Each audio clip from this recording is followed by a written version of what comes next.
Bonjour à tous et bienvenue ou re-bienvenue sur ma chaîne La Bibliothèque d'Emilia. Aujourd'hui on se retrouve pour faire le bilan lecture du mois de juin. Et il faut le dire, j'ai eu quand même une panne de lecture, alors pas forcément énormément dans la quantité, mais dans la qualité parce que j'avais extrêmement beaucoup de mal à me concentrer. Donc le début a vraiment pas été incroyable. Je vous ai fait un update lecture d'ailleurs sur ce début qui a été vraiment laborieux. Et dans cet update lecture, je vous ai parlé de 5 titres. Je ne reviendrai donc pas en détail sur ces 5 titres puisque le but c'est de vous présenter mon mois en globalité et surtout les titres que je ne vous ai pas encore chroniqués. On va commencer tout simplement par les statistiques comme d'habitude. Et je vais prendre ma petite fiche parce que je vous avoue que je n'ai pas tout dans la tête. J'ai lu 11 livres au mois de juin et parmi ces 11 livres, il y en a un que je n'ai pas terminé. Ça fait un total de 4856 pages et seulement, oui seulement, 24 heures d'écoute. Je dis seulement parce que d'habitude c'est vrai que c'est un chiffre qui est beaucoup plus haut. Bon là, écoutez, c'est quand même un jour complet que j'ai passé à écouter des livres. Donc je trouve ça quand même plutôt pas mal. Parmi ces 11 livres, on avait, contrairement à d'habitude, une non-dominance de la fantasy. D'habitude, la fantasy c'est quand même 50% de ma lecture. Là, il n'y avait que 3 titres qui rentraient dans la catégorie fantasy, un contemporain, un historique, 2 cozy mystery, une dystopie, un thriller et 2 romances. Ce mois de juin a été vraiment très éclectique, vraiment dans tous les sens du terme, mais c'est vrai que je suis assez étonnée, peut-être parce que au mois de juin, tout ce que j'avais en fantasy me tentait pas trop et que j'avais hâte que ce soit l'été pour passer sur les fantaisies vraiment estivales et compagnie, et au final c'est absolument pas ce que j'ai fait. Mais bon, là je vous avoue que j'ai une envie quand même de fantasy là en début juillet. Je pense que je vais beaucoup plus m'y plonger. Comme souvent, une prédominance de l'adulte, 60 à 70% de mes lectures sont des lectures on va dire adultes et le reste ça va être du young adulte. Et comme souvent aussi énormément de titres très récents puisque un seul titre que j'ai lu n'a pas été sorti en 2024 ou en 2025. Donc vraiment j'ai été à fond sur les nouveautés en ce mois de juin. Et enfin comme toujours une majorité de séries puisque 8 livres sur ces 11 faisaient partie d'une série et le reste étaient des tomes indépendants. C'est avec cette transition qu'on va passer sur du coup le point saga. J'en suis à 39 séries. 39 séries tout simplement parce que il y a une série qui s'est ajoutée qui n'était pas en gros sur Livre Addict et du coup je l'avais pas compté, qui est la série du Quai de Café que techniquement j'ai lu déjà avant, que j'ai commencé du coup avant, donc bah, ça me rajoute une série mais elle est à jour donc c'est pas grave. Sur donc 39 séries pour commencer le mois de juillet, j'ai abandonné 3 sagas dont une que j'avais déjà en cours, ce qui fait que en fait j'ai décidé de ne pas commencer 2 sagas et j'en ai abandonné une.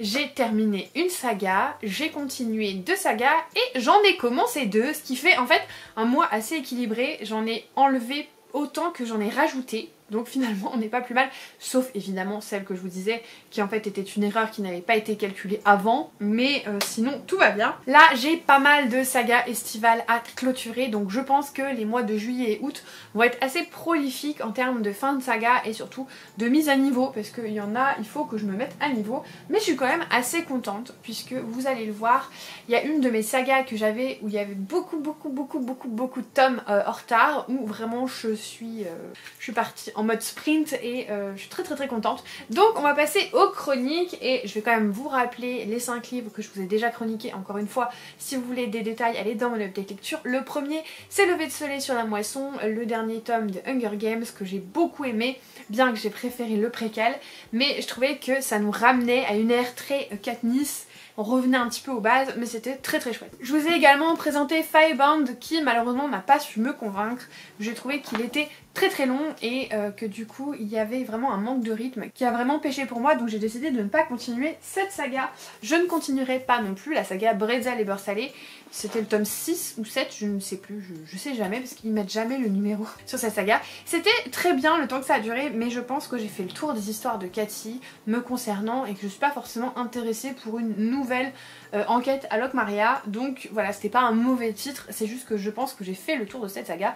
Et en plus vu que les sagas de Cozy Mystery c'est vraiment à rallonge, le moment où ça m'intéresse plus trop, où je suis pas, on va dire, j'ai pas hâte d'y retourner, et je pense que c'est le moment où il faut s'arrêter. Je vous conseille quand même cette saga qui était très chouette. Ensuite, j'ai malheureusement pas trop accroché avec La boulangerie de minuit de Noriko Onuma, qui est une publication Kiboun. J'ai eu beaucoup de mal avec ce titre. Il y avait quelque chose qui me dérangeait et j'arrive toujours pas à dire exactement quoi, mais malheureusement ça ne l'a pas fait pour moi. Une de mes meilleures lectures de ce mois-ci, c'est le carnet de Lady Rebecca de Felicia Kingsley. Cette enquête qui se passe dans un monde parallèle où notre héroïne retourne à l'époque de la Régence et se retrouve Lady. C'était vraiment très chouette et je l'adorais et je vous le conseille. On va passer du coup au titre que je vous ai pas encore présenté. J'ai décidé de ne pas terminer Sous les eaux d'Avalon de Michael Connelly, publié chez Kamal Levy, qui est un grand nom du thriller que j'avais envie d'essayer. Et en fait, il y a quelque chose qui m'a vraiment bloqué dès le départ. C'est qu'on est vraiment sur de l'inspecteur cliché, le mec un peu qui paraît un peu bad boy et tout, qui est seul, qui est dépressif limite, enfin ce côté très mec, vraiment mais très mec. Les interactions entre mecs qui sont vraiment très clichés et j'ai pas du tout accroché. Vraiment, j'ai eu beaucoup de mal. Je peux comprendre que cet auteur puisse être hyper populaire et je peux comprendre que les gens aiment ce genre d'inspecteur, mais alors moi, j'aime pas du tout. Et du coup, ben en fait, plutôt que de me forcer, j'ai décidé de ne pas terminer. Enfin, voilà, c'est tout, hein. J'ai envie de dire, c'est pas parce qu'il y a certains lecteurs qui sont hyper connus, qui ne nous plaisent pas, que c'est grave. C'est pas que je vous le déconseille, hein. C'est juste que vraiment... Le personnage principal, c'est tout ce que j'aime pas, donc quoi me forcer, voilà. Je pense que je vais faire dans l'ordre où je les ai appréciés. J'ai lu Le refrain de la rivière de Rebecca Ross, publié chez Sabran, qui est une duologie, qui va être très axée sur les légendes celtiques, avec Aedera, qui est l'héritière du royaume de l'Est, qui va prendre ses fonctions et qui fait face à des rapts d'enfants, des rapts de petits enfants. Elle ne sait pas qui enlève ses enfants. Et elle veut donc poser la question aux esprits pour tout simplement qu'ils les aident à récupérer ses enfants et pour qu'il les aide à trouver qui est responsable. C'est là que va intervenir Jack, qui est parti sur le continent et qui est revenu, et qui lui est un barde qui a la possibilité de jouer de la musique et communiquer avec les esprits. C'est comme ça que leurs chemins vont se croiser et que l'histoire va commencer. Je vous avoue que j'ai hésité à continuer cette duologie et puis finalement je me suis dit oh si, je pense que dans le bon moment ça peut être chouette de terminer cette duologie, surtout que j'ai vu que le tome 2 avait des très bons commentaires, donc je me suis dit allez on va continuer. C'est quelque chose de très contemplatif, mais je trouve quand même qu'il y a pas mal de choses qui s'y passent, ce qui fait que c'est pas si long que ça. Je dirais juste qu'il m'a manqué quelque chose pour être vraiment pleinement investie. Je saurais pas vraiment vous dire quoi, c'est vraiment très particulier comme ressenti. C'est-à-dire que je n'ai pas détesté cette histoire, je ne l'ai pas adorée, c'est juste dans l'entre-deux et je suis un peu... Comment vous dire? Mi-figue, mi-raisin, genre ça me, comment dire, ça me stimule pas trop, mais c'était pas mauvais et j'ai bien aimé le côté un peu légendes celtiques qui sont vachement inspirantes, on le sent pour l'autrice dans cette histoire. J'ai bien aimé aussi le rapport à la musique, aux esprits et la fin présage un livre qui peut être tourné vraiment différemment du premier. Du coup, j'avais envie de continuer quand même, mais voilà, ça a pas été un coup de cœur. Clairement, mais c'est pas grave, parce que j'ai eu quand même suffisamment d'éléments et du coup je continuerai quand même cette duologie qui sera donc bientôt terminée. Je pense que De Saxus devrait sortir dans pas si longtemps, enfin De Saxus, Sabran devrait sortir dans pas si longtemps que ça la suite. Moi je la lirai au printemps prochain parce que les légendes celtiques c'est parfait pour le printemps et ça me fera une saga terminée. Ensuite, j'ai commencé Une braise sous la cendre, enfin j'ai commencé la saga Une braise sous la cendre avec le tome 1 Une braise sous la cendre de Sabaa Tahir, qui est très beau hein, d'ailleurs, hein, publié chez Big Bang. Alors à la base c'était publié chez quelqu'un d'autre, je crois que c'est Gallimard, mais je sais plus, ou PKJ. Enfin quoi qu'il en soit, le dernier tome n'avait jamais été traduit et là Big Bang a acquis les droits pour finir et clôturer cette saga. D'ailleurs je crois que le jour où je tourne, le dernier livre devrait sortir aujourd'hui ou demain, quelque chose comme ça. On est dans un univers qui est inspiré à la fois de fantasy orientale mais également d'empire romain. On est vraiment sur on va dire, une opposition entre ces deux empires. Vous avez les érudits qui sont associés plutôt, je trouve, à l'inspiration musulmane, orientale. On est vraiment dans ces codes-là qui sont des personnes qui sont tournées vers le savoir, la culture, la musique, les arts et qui se sont fait oppresser par un peuple qui est appelé les Vaillants, qui lui est vraiment construit à l'image de l'Empire romain, qui les a donc conquis et qui les traite comme des esclaves. On suit Laia qui en gros, un jour, son frère se fait arrêter par la police et elle découvre qu'il aurait peut-être du coup des liens avec la résistance. Elle va donc aller les chercher pour qu'ils l'aident à libérer son frère et c'est ainsi qu'elle va se retrouver dans la résistance à devoir mener une mission secrète et être envoyée auprès d'une générale très influente de l'Empire et en même temps on va suivre Elias qui est dans une académie militaire. Il y a des espèces d'épreuves pour choisir le prochain empereur puisque l'empereur actuel n'a pas de descendant ni d'héritier. Donc on va le suivre. Lui il est du coup de ce côté là on va dire des forces, mais il se pose beaucoup de questions, il remet beaucoup en question la maltraitance des érudits. Il est vraiment dans ce schéma de déconstruction des choses acquises et je trouve ça très chouette.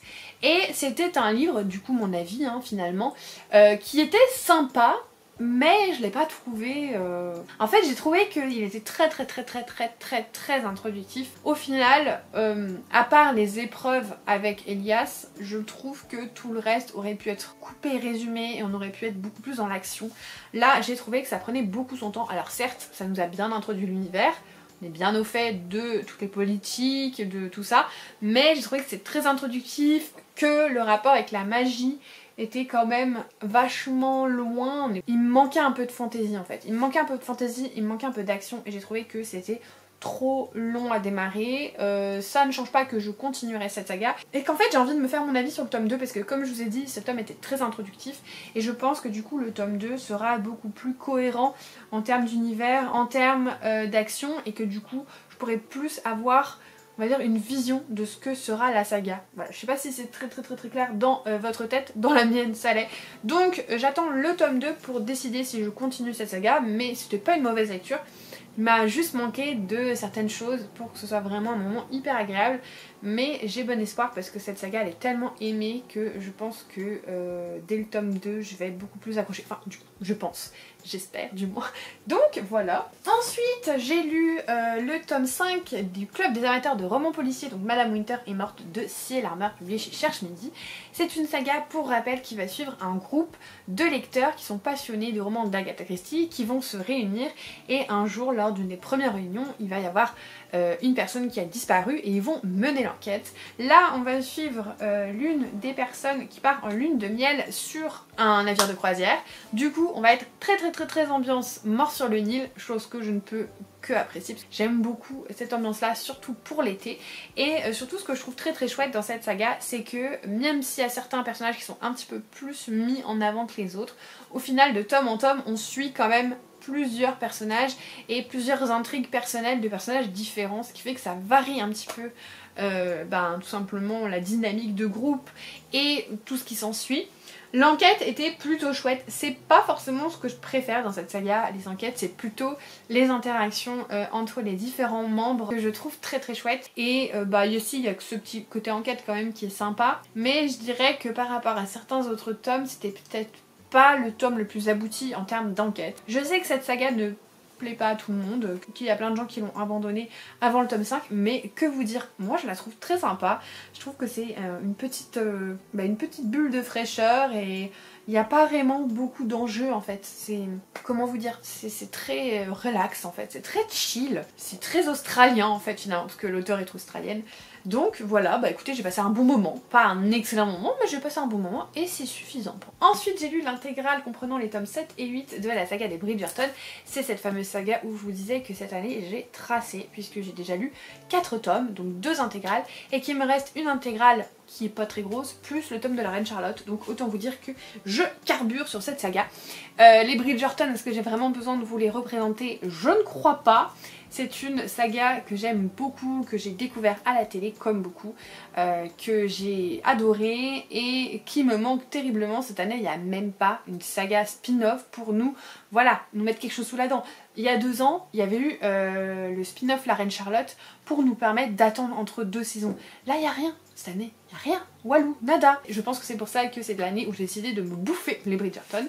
Donc j'ai lu les tomes sur Hyacinthe et Grégory, qui sont deux jeunes gens qu'on aperçoit dans la série, mais même dans les précédents livres, on n'a pas énormément d'interaction avec eux puisqu'ils sont quand même sensiblement beaucoup plus jeunes que leurs autres frères et sœurs. Et du coup, c'est un petit peu des enfants, c'est un peu des personnages, on va dire, secondaires par rapport aux autres enfants de la fratrie Bridgerton qui sont beaucoup plus près en âge, alors du moins pas forcément en âge, mais qui sont dans la même période de leur vie, c'est-à-dire la période des saisons, la période de courtiser les jeunes femmes, la période pour les hommes de trouver leur voie, de trouver leur marche à suivre, surtout quand ils sont pas le chef de famille et que du coup ils doivent trouver leur voie en étant pas sûrs de ce qu'ils veulent faire. Et du coup c'est vrai qu'Hyacinthe et Grégory sont quand même assez en retrait dans les premiers tomes et c'est très inédit pour moi parce qu'on a vraiment aucun aperçu de ce qu'ils vont devenir parce que ce sont encore des enfants dans les premières saisons et du coup on n'a pas vraiment de visu sur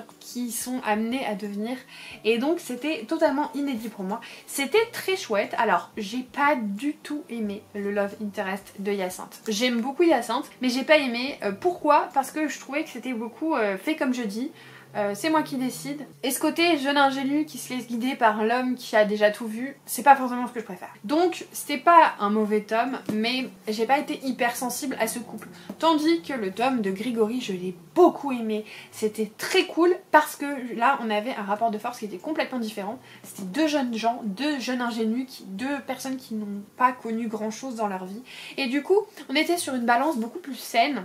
Et puis j'ai bien aimé le trope de ce tome-là qui est en fait Grégory qui est amoureux, enfin qui pense être amoureux et la trouve juste jolie, de la meilleure amie de Lucy et qui en fait en apprenant à côtoyer Lucy pour qu'elle lui donne des tuyaux en gros sur sa copine, il tombe peu à peu amoureux d'elle. Donc on est sur un Friends to Lovers pour moi et c'est vrai que il y a une époque, je préférais le Enemies to Lovers et plus le temps passe, plus j'apprécie le Friends to Lovers. Peut-être parce que j'aime bien les gentils garçons déjà et parce que j'aime bien l'éveil en fait où petit à petit on voit la personne, petit à petit on la découvre sous un nouveau jour, sous un jour qu'on n'avait pas envisagé au début et je trouve ça très chouette. Donc vraiment j'ai passé un très bon moment avec cette intégrale, surtout avec le tome sur Grégory.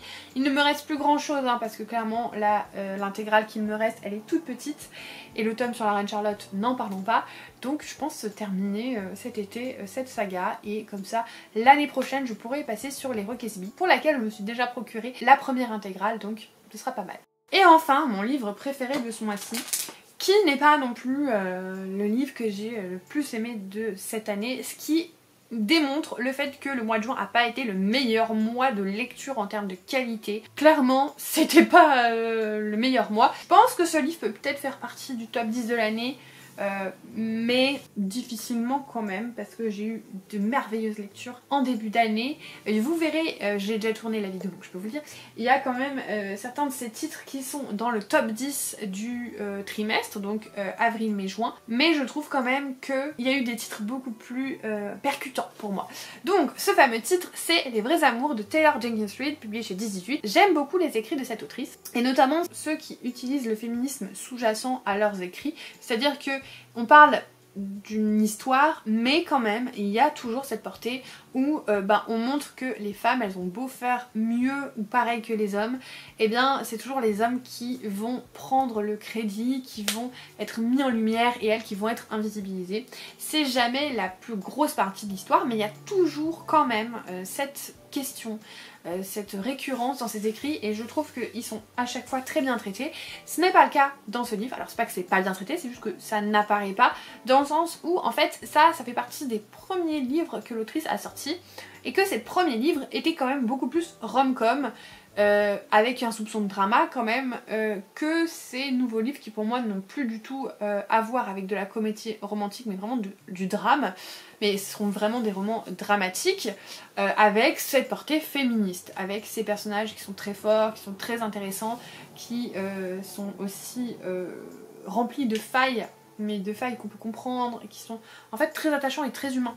Et ces premiers livres qui sont en train d'être traduits, parce que maintenant ça fait un carton et du coup ils traduisent un petit peu sa backlist, c'est plutôt de la rom-com. Donc on n'est pas encore sur ces thématiques là, donc c'est pour ça que c'est pas mon livre préféré de l'autrice parce que j'aime beaucoup cette thématique, mais c'était quand même une très chouette lecture. On va suivre Emma qui est mariée depuis des années avec un jeune homme et en fait un jour il part en expédition et son hélicoptère se crache dans l'océan et il va être porté disparu et supposé mort depuis quelques années. Elle est quelques années plus tard du coup dans une nouvelle vie, une vie différente qu'elle s'est reconstruite petit à petit et surtout avec quelqu'un d'autre. Ils sont fiancés, ils vont se marier et là elle a un coup de téléphone et c'est son ancien mari qui lui dit en fait je ne suis pas mort, je suis toujours vivant. Et là du coup on va suivre à la fois elle quand elle était jeune, qu'elle a rencontré ce jeune homme, elle quand elle s'est reconstruite après la mort de ce jeune homme, et elle dans le présent, quand elle a appris qu'il était encore vivant et que bah du coup elle était là genre bah qu'est-ce que je fais de ma vie, parce qu'en fait elle n'a pas arrêté de l'aimer. Parce que juste, il est mort, elle est passée à autre chose, mais elle a jamais arrêté de l'aimer. Enfin, je veux dire, quand on est veuve, c'est quand même très différent de quand on divorce de quelqu'un pour des raisons. Là, ils avaient pas envie de se séparer, c'est la vie qui les a séparés. Mais en même temps, elle a construit une nouvelle vie, déjà différente, puisqu'elle est devenue quelqu'un d'autre, parce que le deuil a agi sur sa personne, sur ses envies, sur son environnement, ça a changé sa façon d'être, ben, ça change quelqu'un, hein, le deuil. Et du coup, elle aime aussi complètement, profondément et sincèrement la personne avec qui elle est maintenant et qui l'a aidé à surmonter tout ça. Et donc du coup elle est vraiment perdue parce qu'elle a ces deux amours en fait qui sont différents mais équivalents et elle va essayer de naviguer à travers ça. C'était une très belle histoire. Moi personnellement je suis ravie. Je vous dirai pas quoi ni comment mais disons que c'est la fin que j'attendais et que je voulais. Une autre fin m'aurait énervée voire frustrée. Donc j'étais très contente, j'ai dévoré ce livre. C'est-à-dire que j'étais en panasse de lecture, comme je vous dis, pas forcément en quantité mais en qualité, vraiment j'arrivais pas du tout à m'investir dans mes lectures, c'était terrible, ça me déprimait et ça je l'ai bouffé en 24 heures, à peine plus, 48 mais pas totalement, et je l'ai dévoré, j'ai adoré, j'ai passé un super moment, je me suis investie dans l'histoire, j'étais à fond. J'ai pas vu le temps passer et je suis très contente parce qu'il y a un film et du coup je pourrais le regarder avec mon chéri et on pourra partager ensemble cette histoire. Donc voilà, c'était ma meilleure lecture de ce mois-ci, c'était très chouette. Et voilà, on est arrivé à la fin de cette vidéo, j'espère qu'elle vous aura plu. Si jamais vous êtes arrivé jusqu'au bout, n'hésitez pas à me mettre des petits cœurs pour les vrais amours. Je saurai que vous êtes arrivé à la fin de cette vidéo. Merci pour tout votre soutien vidéo après vidéo, merci pour votre soutien en globalité ces derniers temps. Vraiment je suis hyper reconnaissante de tout ce que j'ai eu, notamment je vous ai filmé le book haul du mois de juin et sans vous en fait j'aurais pas tout ça. Donc merci beaucoup et si jamais vous avez envie de soutenir ma chaîne, sachez qu'il y a un petit pouce en l'air et un commentaire, ça me ferait extrêmement plaisir. Et moi comme d'habitude, en attendant la prochaine vidéo, je vous souhaite de merveilleuses lectures et je vous fais des bisous.